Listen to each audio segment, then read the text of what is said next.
Hi, with Julian on the Brownlow and a review of the remake of the Dutch film by the debut by Gustav Moeller, The Guilty, which was on the shortlist for the 2018 Best Foreign Language Film. It's not called that anymore, is it? I don't know what it's called now. But anyway, it just missed out on an Oscar nomination. But it's been remade by Antoine Fuqua, a name I struggle with. He's a director that I have had a great deal of interest in. His debut, The Replacement Killers, wasn't terrible. I think it stood up reasonably well, but it wasn't great. But Training Day, I am obsessed by cops in car films and LA cop films. I would say that End of Watch and Colours are the three pinnacles of that niche genre I've invented, but I thought it was fantastic. And he's had such an up and down journey since. So who was the guy that wrote Training Day? Because they've both had a similar directorial, David Ayer. They've both made like films that are nearly there and then really bad ones. I actually quite liked Olympus Has Fallen. I liked both the White House film. Brooklyn's Finest was so, like, the acting and the characters was just magnificent. It just never got there. And the Equalizer films were a bit of a letdown, but I have watched them and enjoyed them more than once. So, anyway, he's made this film, The Guilty, which is a one-room thriller. And the original Danish film was very, very well received. And basically, it tells of a corrupt policeman or a potentially corrupt policeman who's about to face corruption charges the following day, testifying in court over the killing of a criminal in circumstances that Carl Rittenhouse might be ashamed of. And he's sidelined during the course of this, months of leading up to the trial by becoming a 911 operator. So whenever you've shown the emergency services, he gets your call, which is actually a fascinating world. It is an amazing world, and I don't know that that's a job I'd like to do particularly. I mean, it is a pretty terrifying universe, isn't it? It's not like you're getting happy calls all the time. I was thinking about this the other day, like what jobs in that sort of realm would be good. Imagine working in the immigration office where you give people their citizenship. Every day would be great. It would be superb, but not picking up 911 calls. This time around, Jake Gyllenhaal, this is basically a one-room thriller, and Jake Gyllenhaal is front and centre the entire movie.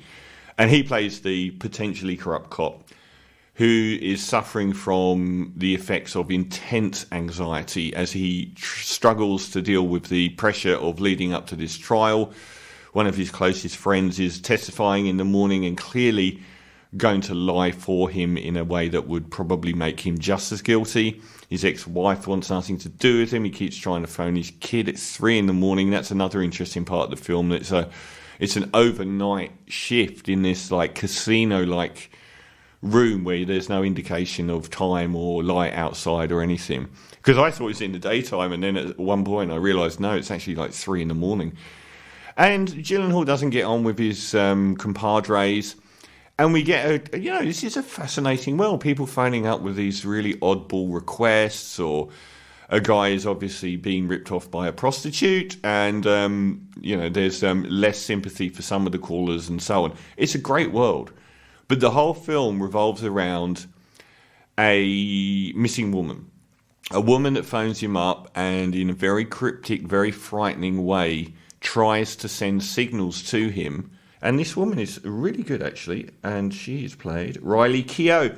I have really, really appreciated this actress since I saw her in something I've reviewed very recently.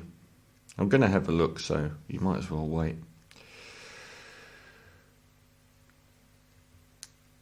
The Lodge. She was the lead actress in The Lodge, which I think was my fourth favourite film of last year. And The Devil All the Time, that really undercooked Southern Potboiler. She was great in that as well. And she plays this discombobulated voice. All the other actors in it are voices that you hear over the thing. So Jake Gyllenhaal is, at first, she seems a bit of an oddball, and he passes that there's something going on here and that she's potentially been kidnapped. He tries to send her signals and she does indeed basically say that something has happened.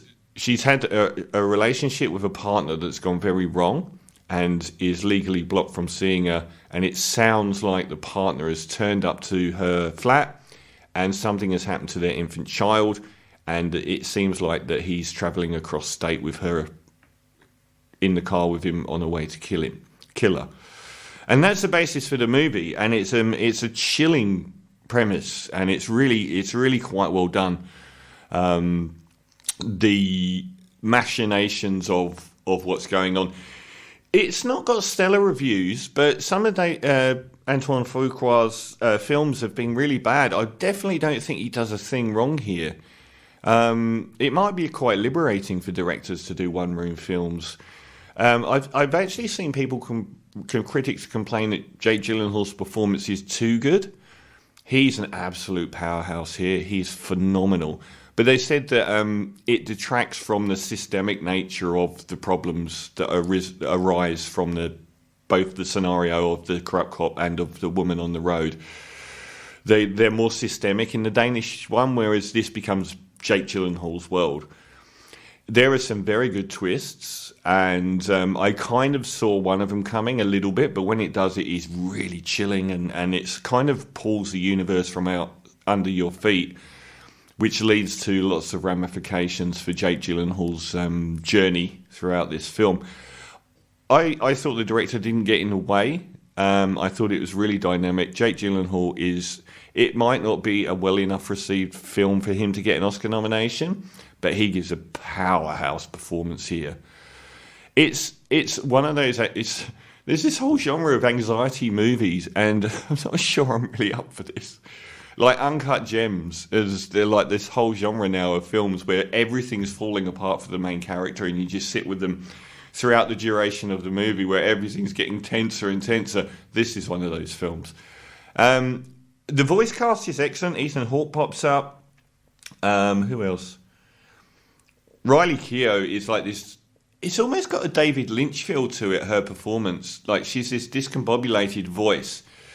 And a lot of what she says it's sort of weird. It's like this uncanny valley of weirdness where you can't quite place what's going on and you know something is wrong. And it's a film about us ascribing what we feel is wrong to situations based on our predetermined views on the world as well.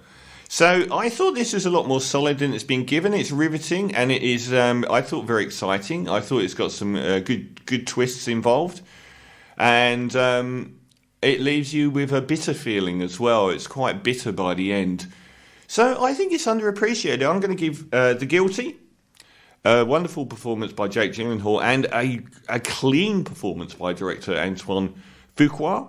And a 7.5 out of 10, a very solid